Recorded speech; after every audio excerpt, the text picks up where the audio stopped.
Good morning and welcome to the webinar EOSC-hub Initial Proposals for EOSC Federating Core Definition, Governance and Sustainability. So thank you very much for attending this webinar, which we know is in the middle of the summer break.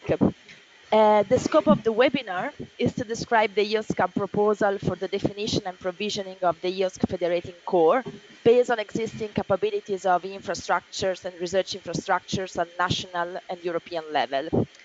The proposal has been developed from the recommendation of the level expert group of EOSC, final report, and the EOSCpilot project, as well as from research communities from a broad range of scientific disciplines. This proposal has been recently captured in a briefing paper published a couple of weeks ago on the EOSC-hub website, and a questionnaire to collect feedback on this paper and has been opened recently. The webinar is an opportunity to go a bit more into the details about the briefing paper and collect some initial feedback. We have two speakers today from the EOSC-hub project who are among the main authors of the paper. Dale Robertson, that you can see in the camera, which is Open Science Policy Senior Analyst from JISC and responsible for the tasks related to the governance and sustainability in EOSC-hub. And Tiziana Ferrari, which is connected via phone, so you cannot see her, but she's with us. That she's the EGI Technical Director and the EOSC-hub Coordinator. The webinar starts with an half-an-hour presentation jointly given by Dale and Tiziana and continues with an extra half-an-hour session dedicated to your questions. We will address all the questions at the end of the presentation. But if you have some question that comes into your mind during the presentation, please feel free to post them in the questions box that you have in the GoToWebinar panel. That's the box that you need to use to post your questions. For your information, after the webinar, the slides and also the recording will be made available on the EOSC-hub website. So now I switch off my camera and I leave the floor to Dale. Thank you, Sarah, for the introduction. Good morning, everybody, and thank you very much for joining the webinar. Now, actually, the first thing I'm going to do before I go any further is I'm going to also switch my webcam off. And the reason is to try to make sure that we preserve the quality of the connection so that you can hear me clearly. So I hope that you can see the slides and everything is coming through clearly to you. So, why a webinar on the Federating Core of EOSC? Well, it's a key element of the EOSC architecture and its organisational structure. As many of you will be aware, it was introduced by the EOSC EC staff working document, which was published in March last year, defining what the EOSC provides. It's got major implications for the EOSC Federation model, its operation, delivery channels, and ultimately for the sustainability of the EOSC itself. As Sarah was just explaining, in the EOSC-hub project, we've recently issued a briefing document on this topic, which presents initial proposals for the Federating Core of the EOSC and its governance and its sustainability. And this webinar will take you through a summary of the main proposals in that document. How can you contribute? Well, we're very keen to get input from the community about these proposals. So you can ask questions and provide input during the course of this webinar, as Sarah was explaining. We've also got an online survey which is currently live until the 25th of August. It's available at the URL that's here, and that will be repeated again at the end of the slides. And in general, we're seeking feedback from the EOSC community, especially from research infrastructure and de-infrastructure managers and from research communities. And I'll come back to that at the end as well. And before I go any further, I would also like to just acknowledge the contribution of Owen Appleton of EGI, on whose initial work the proposals in this paper were actually built. So he put forward an initial model for the Federating Core based on the content that was already available, which I will go into in the next couple of slides. But thank you to Owen, because actually he provided the basis that this then grew from. So the briefing paper and future steps, as I said, The briefing paper contains initial proposals and a number of recommendations, which are what I will proceed to summarise during the course of the webinar. What we envisage, though, is that the concepts and proposals that are put forward in that paper are evolved in the coming weeks and months in collaboration with the EOSC community, and that's what we want to seek your input for. So the next step that we envisage will be that the current briefing paper will evolve into a community position paper about the Federating Core capabilities and its policies and activities, and that will be done with participation from the other EOSC projects and from stakeholders. We also envisage that that paper will provide input to two of the EOSC governance working groups, that's the sustainability and the architecture working groups. Okay, so briefly, this is just to give you a view of what we will go through during the course of the next half an hour or so. We'll go through the proposed definition of the Federating Core, the main elements, the EOSC service portfolio, the proposals on governance and sustainability, and then at the end there will be a brief recap summarising the proposals and some words about consultation and next steps. Okay, so getting into the proposed definition of the Federating Core.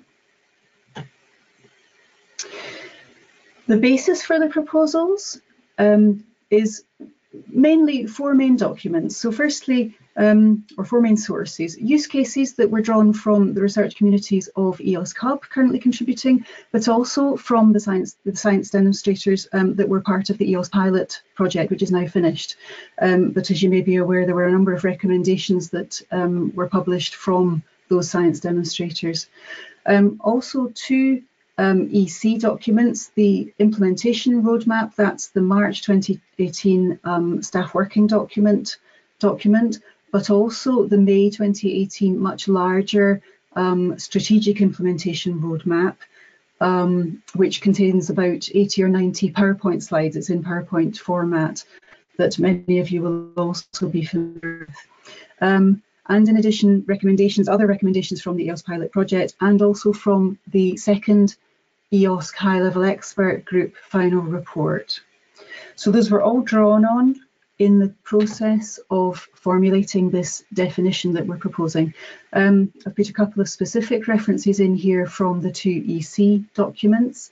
From the implementation roadmap staff working document, the EOSC would essentially comprise a federating core and a variety of federated research data infrastructures committed to providing services as part of the EOSC, and the proposals that I will outline in the next slides will elaborate on that.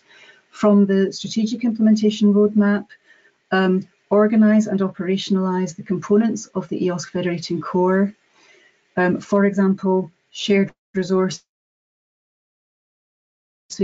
that form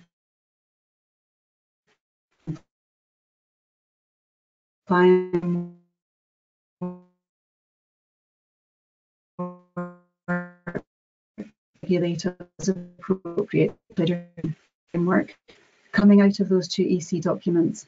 The point I wanted to highlight is that in what we're proposing, the word platform was initially floated last spring by the EC, with that one change of vocabulary. So, for the Federating Core and the service portfolio, what we're proposing is two broad categories of resources, starting with the, in the middle, the compliance framework. So you could also think of that as the regulatory tier. So that's got the regulatory framework, it's got policies and procedures for operating the Federating Core. It drives the composition of the Federating Core and the service portfolio. Moving out one circle, we've got the hub portfolio. So that's the piece that would also have been called the platform by the EC in the EC documents. So that could also be thought of as the federating tier, and that would contain the key access and federation enabling services to support the EOSC. Moving out one more tier, the shared resources, you can think of that as the resource tier, and that would contain resources, so services and scientific products of pan-European relevance developed by a given discipline but used more widely.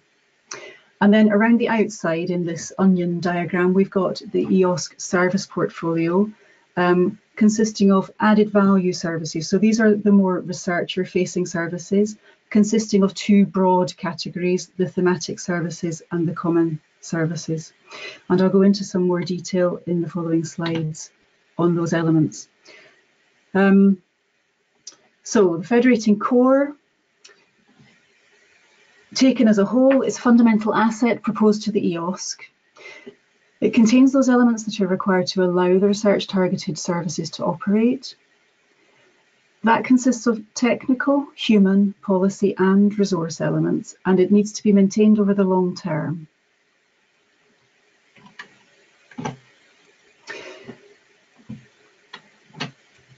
So looking in a bit more detail at the Federating Core elements. So starting with the compliance framework, the regulatory tier, it defines the policies and processes for the demand side and the supply side to engage with the EOSC. We see it as consisting of the rules of participation, the service management system, interoperability guidelines for thematic and common services, and also potentially other similar types of things, policies that could be added. And that's the sort of thing that needs to be defined and added to in discussion with the community. So other policies could be included on a case-by-case basis to support specific collaborations with various projects. And that will be seen over time as the discussions go on with other members of the community. I'll pass to Tiziana now to give an example to help to illustrate the regulatory tier. Okay, thank you, and good morning, everyone. I hope you can hear me fine on the phone. Can you hear me well? Yes, very well. Thank you, Sarah, for confirming. So, as mentioned by Dale at the beginning of the webinar, in this briefing paper, we have been really looking at the use cases so that every component of this proposal would be underpinned by clear use cases coming from research communities. We have many on board in the consortium of EOSC-hub, but also a lot of external collaborations with providers that are being engaged through the EOSC portal in the last few months. And on this slide, you can see a specific use case which provides the grounds for this need of a regulatory tier, which is related to the LOFAR research infrastructure. Many of you may be aware LOFAR is a large experiment in radio astronomy. Is ingesting data coming from an installation in the Netherlands, which is then preserved in different data preservation infrastructures across Europe and accessed by researchers for exploitation and for the generation of data products. One of the needs coming from the LOFAR scientists is to make sure that the data that is generated by the experiment is accessible, it's discoverable, but also the products which are generated in their scientific activities can be preserved, shared with their colleagues according to fair principles, which make the secondary data fair, so findable, accessible, interoperable, and reusable. And the community itself, following a number of community guidelines and RDA guidelines, is in fact actively working on defining such fair principles in their scientific domain. In order to make the data discoverable, also outside the specific scientific community, FAIR is necessary. So this is why we expect this tier of the Federating Core to define a number of guidelines and principles to which data will need to comply to in order to be accessible through the European Open Science Cloud. This is just an example of one aspect of policy which would be necessary and has to be maintained and regulated in our recommendation by the European Open Science Cloud governance and the stakeholders. This is all for this use case. Thank you, Dale. Thanks, Tiziana. So we'll move on now to the hub portfolio. So this is the federating tier, and this is the part that, as I said earlier, is referred to as the EOS platform in the EC documents. So that consists of the activities and tools, both technical and human, which are required to provide coordinated access to and management of resources which are provided by multiple suppliers to the EOSC. Okay, so it's the key access and federation enabling services. So, for example, it's the elements which enable the federation, the access, the ordering, the delivery, the reporting and management of research-facing services and the shared resources. Also training, technical and policy support to users. And I think it's important to add here that additional capabilities will be provided in the hub portfolio we envisage by other EOSC projects and initiatives. So the hub portfolio description will be updated based on discussion that will take place and input that we will receive through the consultation survey and contacts with other projects. So for the moment, to give you an example of the components that we envisage will be in the hub service portfolio, the EOSC portal, help desk, support services, AAI, monitoring, accounting, configuration management database, collaboration software, and an operations portal. And just to go back to support services, so the support services, what's meant by that is training, technical support, and advice on specific technical and policy questions. So you can see there it's not just technical elements in the hub service portfolio, it's also human elements as well. So I'll hand back to Tiziana to give examples of the benefits of the hub portfolio. In this specific use case that you see on slide 16, we have provided an example of how generic services for access will be necessary in order to have seamless access to different assets, so resources and services that coming from research infrastructures and infrastructures that will be federated in the European Open Science Cloud. Many of the scientific use cases, the one which has been shown here is related to affairs, which is computational seismology, and it's a thematic service of EPOS, one of the research infrastructures in the environmental domain. In this specific scenario, affairs is in charge of coordinating the collection and the preservation of wave performer services, and through ADA to federate the data, which is gathered and curated in different data centers, but also the possibility to provide the long-term preservation for this data, as well as applications, tools to process this data. One of the challenges is to allow EPOS users that will access these services and data through the EPOS entry point in a way that their institutional credentials can be accepted by different operators and providers of data and services in the Federation.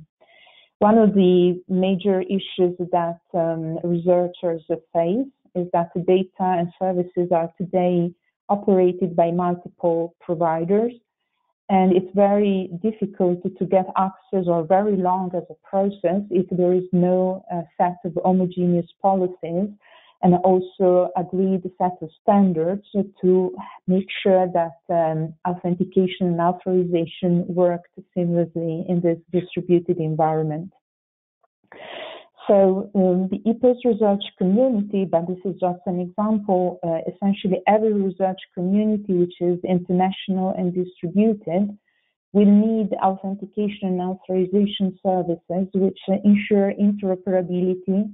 This is a fundamental step in access to services which are controlling and regulating access through identities. And one of the key functions of the European Open Science Cloud in the context of this hub portfolio group of services will be to essentially ensure that the necessary policies are maintained. Most of these were developed in the context of the ARC project, but also technical solutions to the distributed, federated AAI infrastructure are maintained and made available for deployment in EOSC. This is the end of the use case there, and I'd like to hand it over to you. Thank you.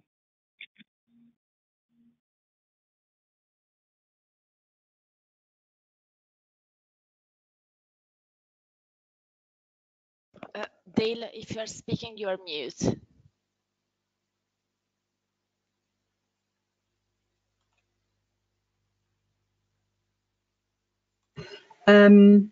So this is the third element that we propose to be making up the Federating Core. So this provides services such as those for data management and processing for EOSC exploitation. So it includes the scientific outputs, so data, applications, software, pipelines, and so on, and the storage and compute hosting platforms needed to deposit, share, and process those outputs. This aspect of the Federating Core, its discussion, its precise definition and makeup is still under discussion. So it's possible that the proposed definition here could change, and obviously it would be useful to receive input about that element as well from others.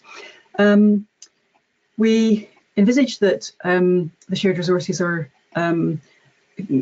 consist of storage and computing and scientific products. They could include, for example, access to data sets which are not easily accessible in a sustainable, coordinated manner through existing research infrastructures. So, for example, the Copernicus Long-Term Archive is a good example there. Also, repositories for storage and processing of digital research objects. So there's a lot of different possible examples of the types of things that might go to make up the shared resources.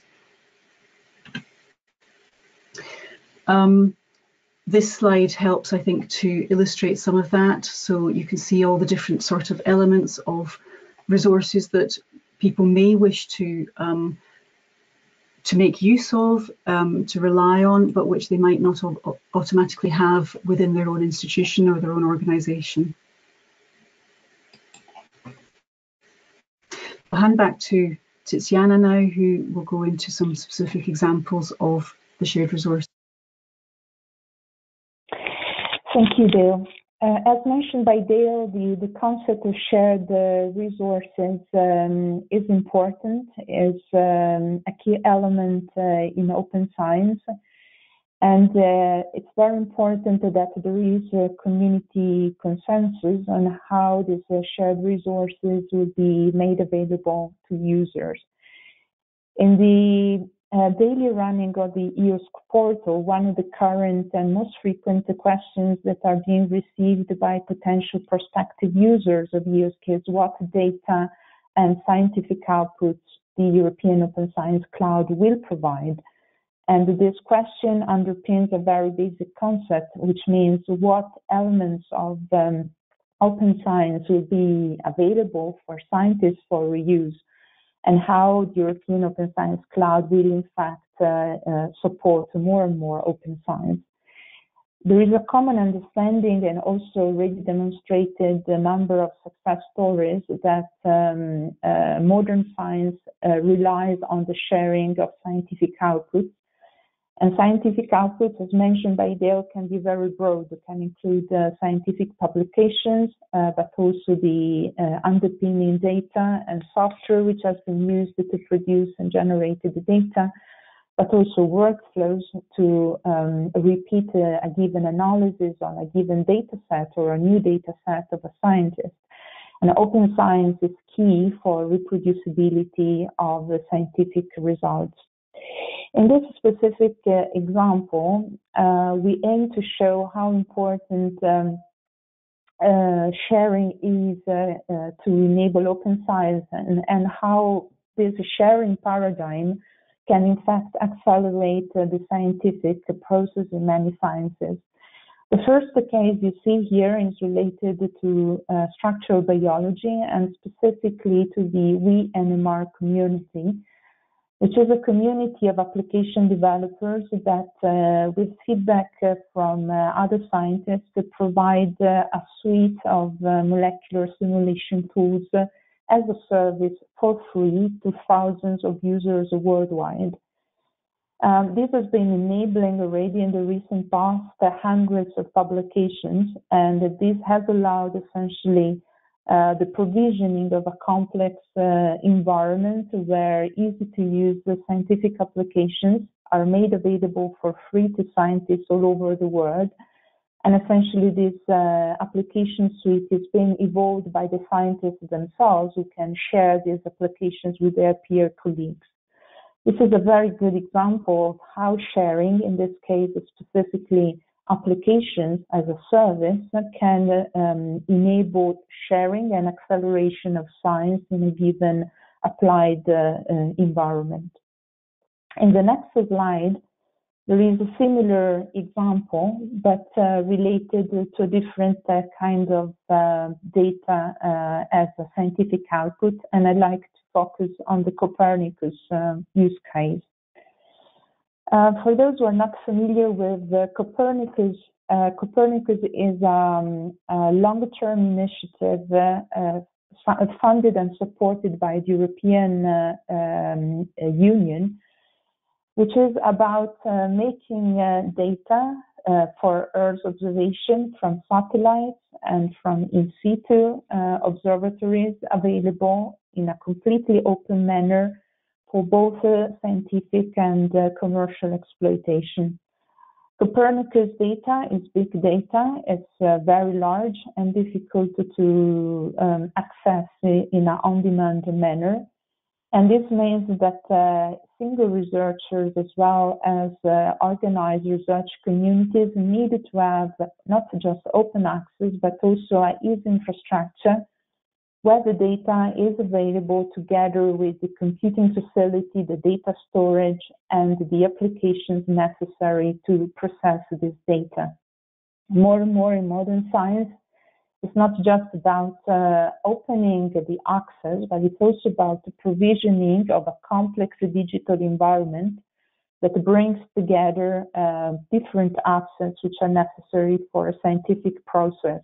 And I've mentioned this briefly. So this includes computing resources, storage resources, data itself, which is made available as a service and open, but also applications which realize a platform layer which can be enriched and provided for science and commercial exploitation. A major issue that Europe is facing is that being the data distributed, large and scattered, it's very hard for scientists to have an integrated environment where this data can be easily accessed with the necessary applications. Commercial providers like Amazon and Google Earth Engine are very good examples of how single providers, thanks to their scale, have been realizing in a single-sited environment this complex setting, which is now supporting thousands of scientists working in earth science. Today, Europe hasn't such an integrated platform. This would be an excellent offer that the European Open Science Cloud could deliver to scientists, but also to commercial entities that would like to experiment with commercially viable applications. And essentially, this would also allow Europe to provide the full archive of Copernicus data that today is not available on the spinning disk for European researchers.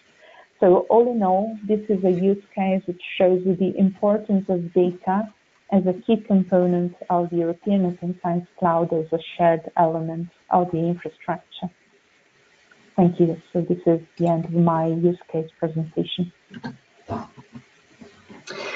Okay, thank you. So we've gone through the three proposed elements of the Federating Core, and now briefly summarise the proposed EOSC service portfolio. So this is not the focus of the webinar. The focus is, of course, the Federating Core.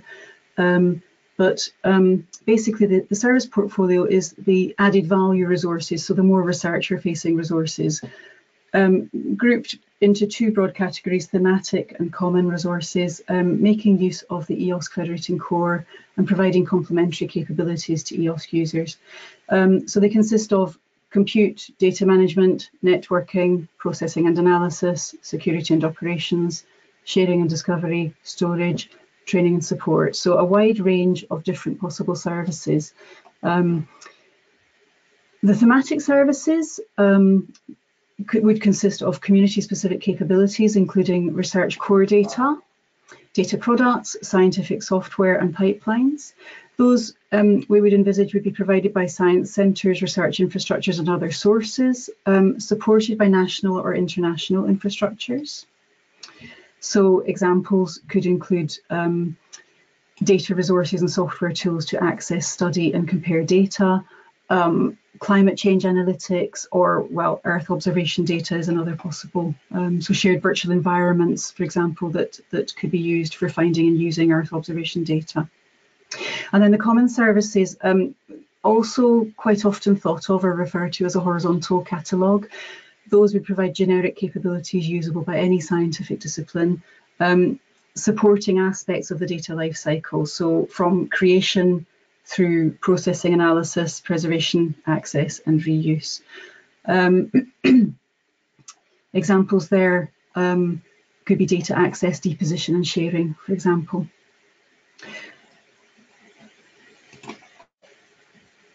So moving on to the governance and sustainability proposals. So for the Federating Core, what we propose is that the entire Federating Core should be governed by the EOSC. So that's the three main elements: the compliance framework, the hub portfolio and the shared resources. Governed by the EOSC, the funding should sustain the costs of federating existing digital infrastructures, and that funding should come from member states, the EC and other international research organisations.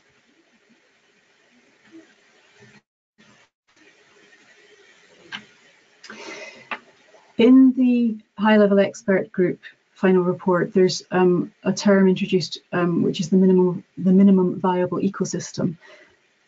That maps to the hub portfolio and the compliance framework, so the regulatory and federating tiers. What we propose is that those should be accessible by the wide access mode. So I'm referring now to the modes that are defined and presented in the Research Infrastructure Access Charter for Access to Research Infrastructures, published by the EC a few years ago. So those two elements accessible by the wide access mode, and then the shared resources should be accessible by the excellence-driven and wide access modes, with use of the market-driven access mode for paying customers such as research projects or commercial users. Okay, so that's an outline of the basic proposals for the governance and sustainability of the different elements of the Federating Core. For the service portfolio, it's proposed that those services continue to be independently owned by their respective providers as they are now. So they would be discoverable, the services would be discoverable and accessible through the EOSC portal, but they would continue to have their own specific business model and independent delivery channels as they currently do.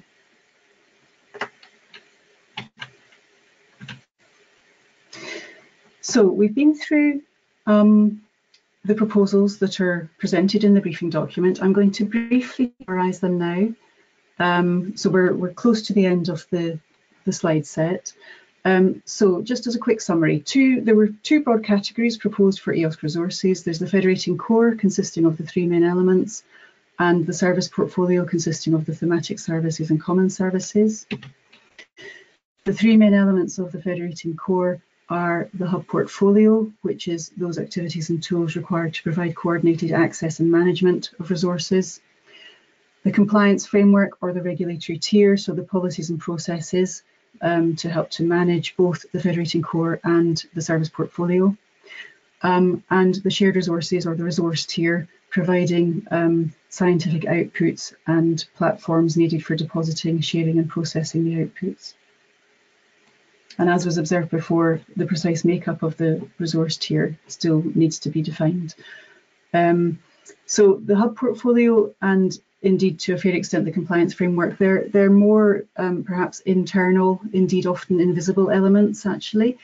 The service portfolio is the more external researcher facing side of the EOSC. So the service portfolio is the added value resources, thematic and common, making use of the Federating Core and providing complementary capabilities to users. The thematic services are envisaged to consist of the community-specific capabilities, including research core data, data products, scientific software and pipelines. And then the common or horizontal services would provide generic capabilities which could be used by any scientific discipline and support aspects of the data lifecycle, right the way through from creation through to reuse. Governance and sustainability. The proposal is that the entire Federating Core should be governed by the EOSC. The funding of the Federating Core should sustain the costs of federating existing digital infrastructures. And the funding should come from member states, the EC, and other international research organisations. The service portfolio, the services in there, would be independently owned by their respective providers and be discoverable and accessible through the EOSC portal. So finally, next steps. So there's a consultation already open. We'd be very pleased to receive contributions through it. It asks questions about the proposals as represented in the briefing paper, which we've just summarised here. The deadline for contributions is the 25th of August. You can easily navigate to the consultation questionnaire on the EOSC-hub website. It's easy to find. Just a reminder that the proposals in the briefing document, which we presented here today, they're initial input to assist with the ongoing implementation of the EOSC. And we envisage and expect that the concepts and proposals that we've put forward will evolve in response to input received through the consultation questionnaire, but also through your questions and possibly comments in the next few minutes as well, actually, but also in meetings and collaboration with other EOSC implementation projects. So what we envisage is that we will initiate a community activity starting this week, in fact, to discuss and evolve the Federating Core concept. So discussions with other EOSC implementation projects are now beginning, and we envisage that will evolve into a community position paper, which will map the Federating Core capabilities to activities and services which are able to be provided from members of the EOSC community. So that's what we envisage gradually growing out of initial set of proposals. If you would like to make contributions to that, then please contact me, and my email address is there. And these slides will be available. The whole webinar is being recorded. Slides will be available shortly. Thank you very much, and I'll hand back now to Sarah. Thank you very much, Dale and Tiziana, for this very interesting presentation. I think we can move now to the Q&A, and we received some questions during the presentation. So I would like to start with the first question, which is more a request for clarification. So someone is asking that you mentioned the hub portfolio in the presentation. And the question is this going to be renamed the EOSC Federated Core portfolio? Probably this is more a question for Tiziana. Okay, thanks for the question. Dale, if you can please go to slide 9. I think slide 9 shows clearly the concept of the hub portfolio and how this relates to the Federating Core. It will take perhaps a few minutes to exactly. This diagram shows the various components which are being proposed to be part of the Federating Core. And as you see, the federating core is the orange part and has 3 elements.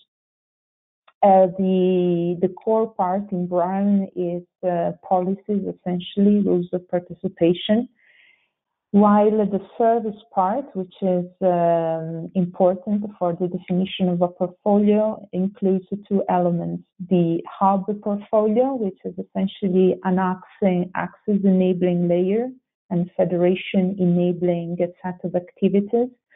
So it's not just necessarily services, IT services, but also include human activities, support, advice, etc. And the second element, which is the shared resources. Shared resources is intended here in line with the terminology introduced by the glossary of the EOSCPilot, where resource can be a service, an IT service, but also an asset like a scientific output. Now, the hub portfolio is not alone, essentially, the only contributor to the portfolio. We assume that the portfolio in this model has 2 legs. One is the hub portfolio itself, and the second is the shared resources. And the portfolio, what will be entrusted and governed by the EOSC, should at least include both of them, even if, as explained by Deo, in the current minimum viable model, we suggest only the hub portfolio is prioritized. But obviously, shared resources would be very important, as we learned from the use cases. So I would say, in short, answer to your question is no, this is not remaining, because the federating core is bigger than the hub portfolio itself in the current proposal. But this doesn't mean that terminology should not be revised. So definitely naming is important, and it's part of this community effort that we would like now to have with other projects and stakeholders. Does this answer the question? Thank you, Tiziana. I think so. Let's see if any other request for clarification comes in, but I think it was well explained. We can move to the next question, which relates to the Copernicus data as a service slide 20. And the question that actually could be also extended to other cases is the following on. So using the example of Copernicus, does EOSC really need to have Copernicus data in the federated core, or do we just have to make sure the researchers can access Copernicus data? So maybe, Tiziana, this is also another question for you. Yes, it's a very, very subtle and important question, I think, and I hope with my answer I'm going to tackle it properly. I would say the access to the data is the objective, what EOSC should facilitate, and Copernicus, as the question hints, is just an example. For Copernicus specifically, there is a practical issue, which is the availability of the full archive, which is not yet or is no longer available at European level from European providers. So there is really a concrete problem of no access, integrated access today to the full archive. So there is a major provisioning and the coordination of provisioning that is necessary, where the European Open Science Cloud could provide a major role. The question, the deep aspect of this question is what is necessary to make sure that access is possible. This can vary a lot depending on the kind of data that we consider. There is a lot of data which is, for example, generated by research infrastructures, created and provided by research infrastructures. The question is this data accessible to every user for multidisciplinary science across multiple scientific disciplines and projects?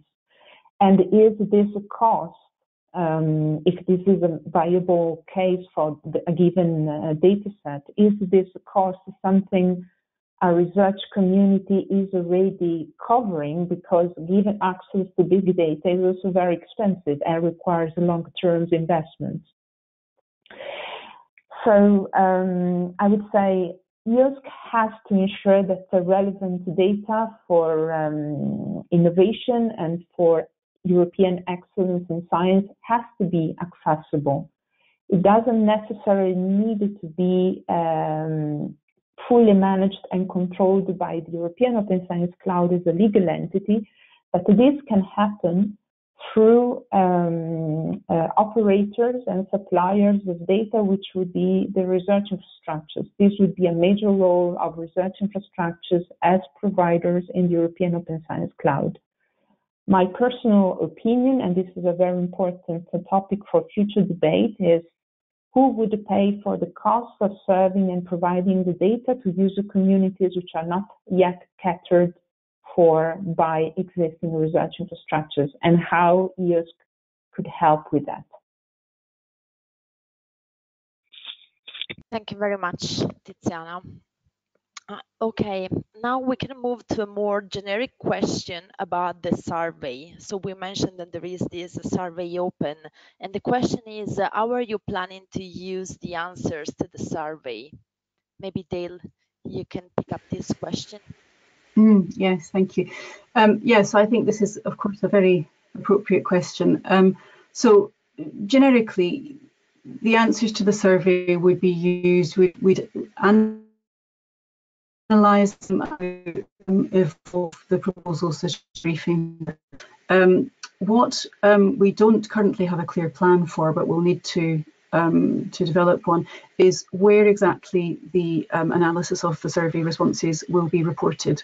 And the reason for that is that, strictly in terms of deliverables for the part of the EOSC-hub project that this work is being conducted under, the next deliverable that's due to be published is actually a confidential deliverable, which, you know, it's not obviously going to be the ideal place to be placing survey analysis. So I think we will need to have some discussion to decide where we report the survey analysis. But certainly to me, it is clear that it would be appropriate for that survey analysis to be reported. I would imagine probably in an appendix somewhere to a document. I'm not sure whether the envisaged community position paper that we envisage will evolve is the appropriate place for that, because the position paper, I would imagine, may remain relatively short and succinct to keep it focused. So we may need to look at whether we develop a separate document that would contain more detail that would capture the evolution of the proposals from where they are now to where they might end up. So that remains to be discussed. But certainly I think it's important that the analysis of the survey responses are in a document that is shared publicly. Okay. Then we have another question related to the EOSC service portfolio. And the question is, how will the EOSC service portfolio and EOSC-hub, including governance, relate to national service portfolio strategies and other national frameworks strategies? There are also legal aspects, for instance, procurement legislation to keep into account. Maybe Tiziana, you can answer this question. Okay. In this onion structure of the federating core, there is a general assumption that the assets which are part of the federating core will come from different suppliers. And these suppliers, it could be national ones or others of international footprint, like research infrastructures and e-infrastructures.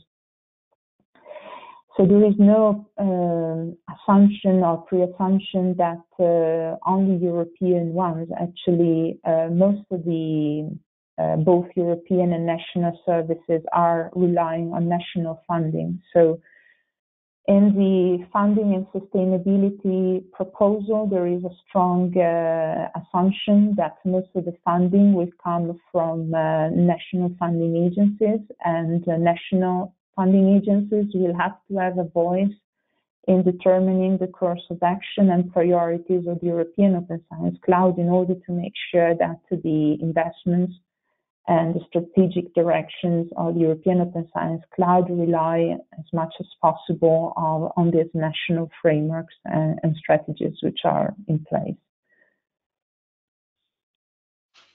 Thank you, Tiziana. The next question is more related to the future on the usage of this briefing paper. So what are the next steps related to this briefing paper? So you mentioned some links with the EOSC working groups. So how are you planning to influence the future EOSC development with this paper? Maybe Dale, you already mentioned something with the previous question about this. Yeah, so yeah, okay, so I've already mentioned that what we envisage is that a community position paper will be evolved starting from where we are now. The briefing paper has already been sent to the EOSC governance by the EC. So it's been shared, they have visibility of the contents of it. And the architecture and sustainability working groups are the two working groups that we think are the most relevant ones for the topics that are covered. So because it's the summer period, the details of next steps have yet, I think, to be discussed and defined, because these working groups, I think, are also largely in their holiday period now. But I would imagine that we would have provide some more input to the working groups. And I think the focus firstly, though, is to gather more input from the community itself and to evolve the proposals. And the working groups, I think, would be interested to see how the proposals evolve. I think that would be of great value for them. So at the moment, the steps we're prioritising are discussions with other EOSC implementation projects, which are beginning this week. So we're focusing on gathering input and trying to develop and evolve the proposals. And then I think once we get some survey results and get into September, then I think we will pick up in more detail to look at follow-up with the working groups, perhaps in some more detail. Thank you, Dale. Then we go back to the services and the federating tier. So can you give examples of the kind of data and software that you envision belongs to the shared services as opposed to the service portfolio? For example, where does the data from the research infrastructures belong to? And what about the additional services needed to complement the federating tier? So what you think are the important services to be added there? Maybe Tiziana, you can answer this question. Okay, it's a very important and fundamental question, and perhaps Dale, you can go to slide 22. This is essentially, I think, an open, again, a point that needs reflection and involvement of the research infrastructures. But there is a major difference between the blue part, the outer shell of the onion, which is the EOSC service portfolio, and the shared resources. The difference, which is explained in the paper, is that the shared resources are coordinated and provided under the responsibility of the European Open Science Cloud. So there is an implicit assumption that these shared resources will benefit a lot of different scientific disciplines, and there will be major impact in sharing this data as part of the federating core. In the blue part, this software and data, we assume will be discoverable through the European Open Science Cloud, to make sure that EOSC can be also a channel, a vehicle to improve discoverability, findability. But the funding of these applications and resources and data will be sustained by the respective providers, not by the European Open Science Cloud. So this separation has a profound implication on the sustainability and how access to resources will be offered and sustained in the European Open Science Cloud. So this is my personal opinion that needs validation with the research infrastructures. Data that would be in applications in the shared resources are those which are broadly necessary by a very large number of user communities, and where these are not yet well organized at European level. Copernicus is perhaps one easy example for that, but there is a lot of other data in other disciplines, health, etc., that could be included. Data which is still relevant, but perhaps not so demanded, or perhaps already well organized by research infrastructures, should be funded by existing research infrastructures.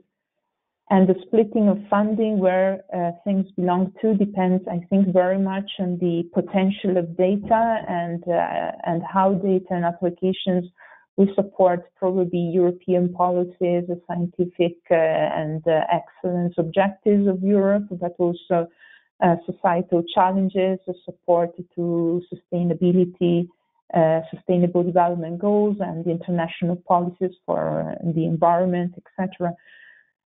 It's a very important question. I think, this is my personal opinion, the splitting depends on the scientific impact and impact on policies and economy, and also on how well these data are already organized and provided. Of course, obvious cases where EOSC would have a role is for the data where there is general demand but not yet organized provisioning. And I would like to mention again Copernicus because it's an easy example. We know many research infrastructures related to Copernicus data for their data products, but none of these or all of them are in a way trying to organize access to this data. And it would be a great benefit in terms of cost if this would be organized by everyone for every research infrastructures by the European Open Science Cloud. By doing so, research infrastructures could reuse this kind of data and produce data products without having, for example, to pay for the hosting and the provisioning of Copernicus data themselves, and rather share this cost with other research infrastructures. Thanks, Tiziana. So as we were talking about research infrastructures, there was a question related to thematic service sustainability. So if a community adopts a thematic service provided by another community, what happens if the original community maintaining the service moves to a different solution and no longer wants to support the original thematic service? Will it be adopted by EOSC? Tiziana, I think this is related to what you were mentioning before. I think this is an interesting scenario, but with my knowledge of thematic services, this typically requires community expertise, a lot of effort in technical development and operations. I believe the European Open Science Cloud should support the sustainability with existing channels. I don't think it would work if a given application is no longer maintained. Who would maintain it in the long run? You still need the expertise and a community of experts behind it. So I think this would be maybe definitely a case for EOSC where there is large demand and orphaned data or applications which are no longer maintained, but it's also very important for EOSC, and I think this is generally recognized that EOSC should also provide a necessary mechanism to support applications and data for outreach, for training, for technical advice. So perhaps EOSC should definitely also sustain these parts which are equally necessary to the operations of a given platform. Okay, thank you very much. So as we reach the end of the hour, I would like to pick up one last question. That was what I mentioned before about the additional services that, in your opinion, are needed to complement the federating tier. So what's missing, in your opinion, at the moment? I don't know who wants to answer this question. I could comment very briefly, and then perhaps Tiziana might want to say some more. Something I think it's a good opportunity to mention is that there is a collaboration agreement between EOSC-hub and Open Air Advance, where we have a piece of work that's looking at this same area that we've been talking about this morning. And I think open air services are currently not featuring heavily in what's presented, and very shortly I think we would like to add those in. But in fact, that is in a sense a specific example of what I've already mentioned of discussions with other EOSC implementation projects, where we envisage that we will evolve the proposals. So each of those projects probably has its own services and components that it would want to propose and put forward for being for making contribution to the different elements of the federating core. So open air in particular, we have a specific commitment and a piece of work to do that with, and we will progress that shortly. But we already have discussions scheduled with some of the other implementation projects as well to do similar things. So there's quite a number of additional proposed services and components that we would envisage would be added to what we've already been able to present today. But Tiziana might want to go into a bit more detail on that. Yes, so the briefing paper originates from the experience of the EOSC consortium and project. It's a bigger consortium and project, but there is a lot of additional federating activities and important services which are being dealt with by other EOSC stakeholders and EOSC projects and initiatives. We have already identified, besides open air, a number of other areas we know are lacking. So I'd like just to mention one, permanent identifiers and the related services, discovery services. So we know the current hub portfolio and the federating core in general have to be further expanded with the expertise and input of other stakeholders, projects and initiatives. We have identified a number of gaps. We are aware that these have to be completed with the input of the community. And this is why the slide which talks about the hub portfolio only provides examples. We didn't mean it to be exhaustive in the briefing paper. So one of the objectives of the survey, but also the community paper that we would like to push as an idea, as a community effort, is to complete the picture with input from additional areas of expertise that are not today covered in EOSC. So this is why we are really looking forward in making a next step and making it more inclusive and broad, including the views and input of other actors. Excellent. Thank you very much, Tiziana and Dale. Okay, so I think we can close the webinar. I would like to thank very much our speakers, Dale and Tiziana. Thank you very much for the excellent presentation and the detailed answer. And I also would like to thank all the participants.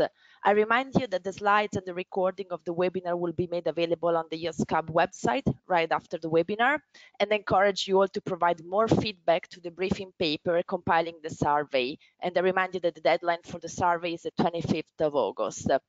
I take the opportunity to wish you a very nice summer break, and thank you very much and goodbye. Goodbye, everyone. Thanks for the attendees.